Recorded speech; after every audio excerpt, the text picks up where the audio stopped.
Hello dears, welcome back to my YouTube channel Aaru's craft and kitchen. ഒരു തൃശ്ശൂർ കല്യാണം കൂടാൻ പോകാനുണ്ടായിരുന്നു കേട്ടോ. പ്രജേട്ടൻ്റെ ഫ്രണ്ടിൻ്റെ കല്യാണമാണ്.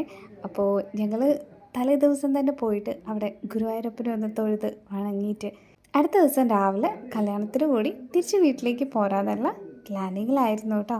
ഗുരുവായൂരെത്തി റൂമൊക്കെ എടുത്ത സമയത്താണ് അവിടെ ഹോട്ടലിലത്തെ ആൾ പറഞ്ഞതാണ് കേട്ടോ, ഇവിടെ ഉത്സവമാണ്, 10-ാം തീയതി തൊട്ട് 20-ാം തീയതി വരെ ഗുരുവായൂരമ്പലത്തിൽ ഉത്സവമാണ് കേട്ടോ. ഒട്ടും പ്ലാൻ ചെയ്യാതെ പ്രതീക്ഷിക്കാതെ പെട്ടെന്ന് തന്നെ ഗുരുവായൂരപ്പൻ്റെ ഉത്സവത്തിനൊക്കെ പങ്കെടുക്കാൻ പറ്റുകയെന്ന് പറഞ്ഞാൽ അതൊരു വലിയ ഭാഗ്യമായിട്ട് കരുതുകയാണ് കേട്ടോ. ഞാൻ കണ്ണനെ നീതിക്കാൻ പട്ടും പഴമൊക്കെ വാങ്ങിച്ചിട്ടുണ്ടായിരുന്നു കേട്ടോ. നമ്മൾ അമ്പലത്തിലേക്ക് കയറിയ സ്ഥലത്ത് തന്നെ നിറച്ചും വലിയ വലിയ ഉരുളിയിൽ നിറയെ പച്ചക്കറിയൊക്കെ മുറിച്ച് വെച്ചിട്ടുണ്ട് കേട്ടോ. എന്തിനാണെന്നൊന്നും എനിക്ക് അറിയില്ല. ഇത് ലൈറ്റിംഗ് ഒക്കെ വെച്ചിട്ട് അടിപൊളി ഡെക്കറേഷൻസ് ആയിരുന്നു കേട്ടോ ഗുരുവായൂരമ്പലത്തിൽ ഉണ്ടായത്.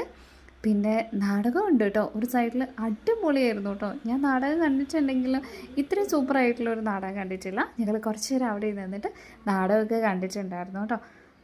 ഉള്ളിൽ കയറി തൊഴാൻ പറ്റുവാണെങ്കിൽ തൊഴാന്നേ വിചാരിച്ചിട്ടുള്ളൂ. അത്രയും വലിയ ക്യൂ ആയിരുന്നു കേട്ടോ. പക്ഷേ ക്യൂവിൽ തന്നതിന് ശേഷം അവിടുത്തെ അങ്ങോട്ട് പുറത്തേക്ക് ഇറങ്ങാൻ വേണ്ടിയിട്ട് തോന്നിയില്ലായിരുന്നു. അങ്ങനെ ഒരു നീണ്ട 4.5 മണിക്കൂർ നേരം ഞങ്ങൾ ആ ക്യൂവിൽ തന്നിട്ടുണ്ടായിരുന്നു കേട്ടോ. ഇടയ്ക്കിടയ്ക്ക് പൂജകളുള്ളതുകൊണ്ട് ഇടയ്ക്ക് നട തുറക്കും, ഇടയ്ക്കടയ്ക്കും. അങ്ങനെ തന്നെയായിരുന്നു കേട്ടോ മൈക്കിലൂടെ വിളിച്ചു പറഞ്ഞിട്ടുണ്ടായത്. അങ്ങനെ ഞങ്ങൾ അമ്പലത്തിൻ്റെ ഉള്ളിലൊക്കെ കയറി. നാലമ്പലത്തിൻ്റെ ഉള്ളിലാണ് കേട്ടോ. ഒരു മഞ്ചലിലൊക്കെ ആയിട്ടാണ് കണ്ണനെ വെച്ചിട്ടുള്ളത്. നന്നായിട്ട് പ്രാർത്ഥിക്കാനും എല്ലാത്തിനും നന്നായിട്ട് കഴിഞ്ഞു കേട്ടോ. അങ്ങനെ അമ്പലത്തിൽ കയറി നന്നായിട്ട് പ്രാർത്ഥിച്ച് ഞങ്ങൾ പുറത്തേക്ക് വന്നു. പിന്നെ കുറേ നേരം അവിടെ ഇങ്ങനെ കറങ്ങി നടന്നു കേട്ടോ. കുറച്ച് കളിക്കുന്ന സാധനങ്ങളും അങ്ങനെയൊക്കെ വാങ്ങിച്ചു.